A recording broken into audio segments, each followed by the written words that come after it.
بسم اللہ والصلاة والسلام علی رسول اللہ صلی اللہ علیہ وسلم۔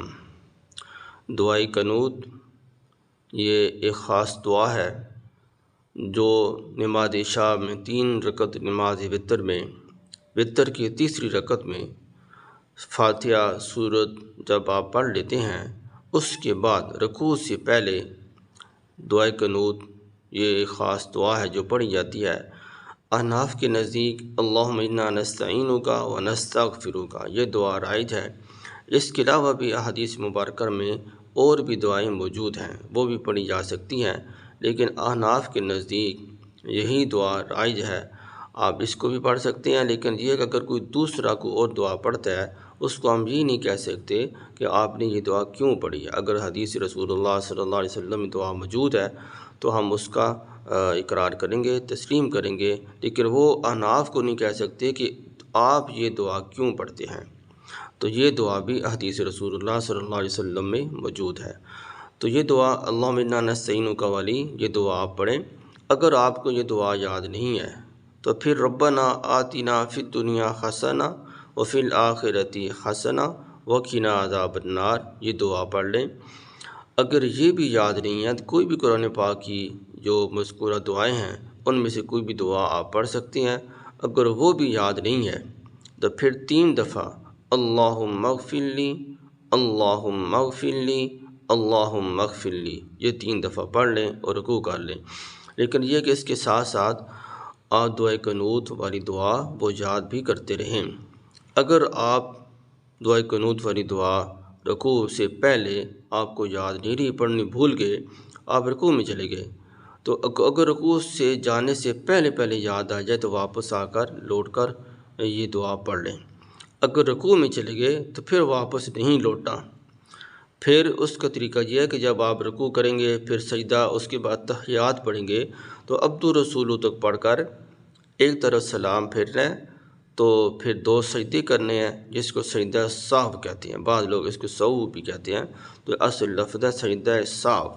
سجدہ سہو کرنا ہے جب نماز میں کوئی واجب رہ جاتا ہے، کوئی بھول چوک ہو جاتی ہے تو اس کا حال شریعت نے سجدہ سہو بتایا ہے کہ سجدہ سہو آخری تشہد میں عبد الرسول تک پڑھ کر آپ نے ایک طرف سلام پھیرنا ہے اور پھر 2 سجدے کرنے ہیں، تو اس کو سجدہ سہو کہتے ہیں۔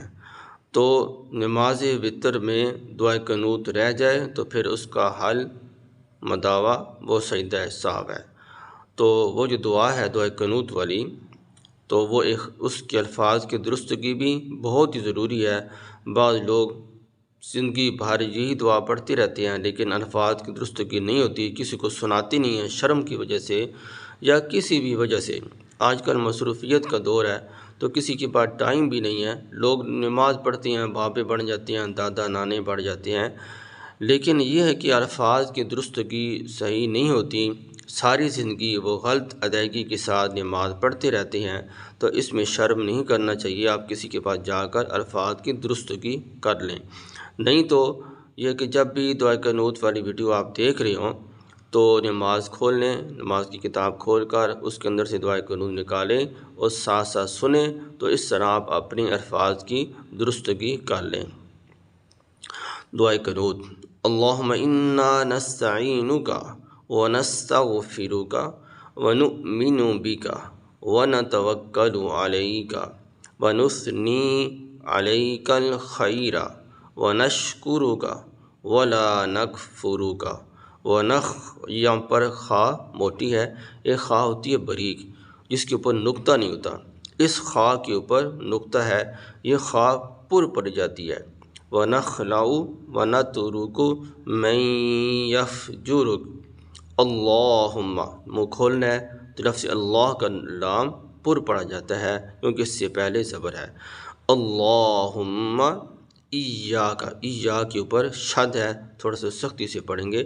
اللہم ایاک نعبد وَلَكَ نُصَلِّ، صاد موٹی پڑ جاتی ہے، وَلَكَ نُصَلِّ سین سیٹھی کی آواز آئے گی، وَلَكَ نُصَلِّ وَنَسْجُدُ وَإِلَيْكَ ای حمزہ زیر ای بریک پڑی جائے گا، زیر ہے نیچے، حمزہ کے نیچے وَإِلَيْكَ نَسْعَى ونخ خا بریک ہے بغیر نقطے والی وَإِلَيْكَ نَسْعَى وَنَخْفِضُ وَنَرْجُو خا بریک ہے وَنَرْجُو رَحْمَتَكَ ونخ خا پر پڑی جائے گی، یہ اس کے اوپر نقطہ ہے، نقطے والی خا موٹی پڑی جاتی ہے۔ وَنَخْشَى عَذَابَكَ ذال ہے، ذال اور زا سختی سے پڑی جاتی ہے، ذال نرمی سے پڑی جاتی ہے۔ وَنَخْشَى عَذَابَكَ إِنَّ عَذَابَكَ بِالْكُفَّارِ مُلْحِقٌ۔ اس طرح آپ اپنے الفاظ کی درستگی کر لیں۔ اللہ تعالیٰ توفیق عمل نصیب فرمائے۔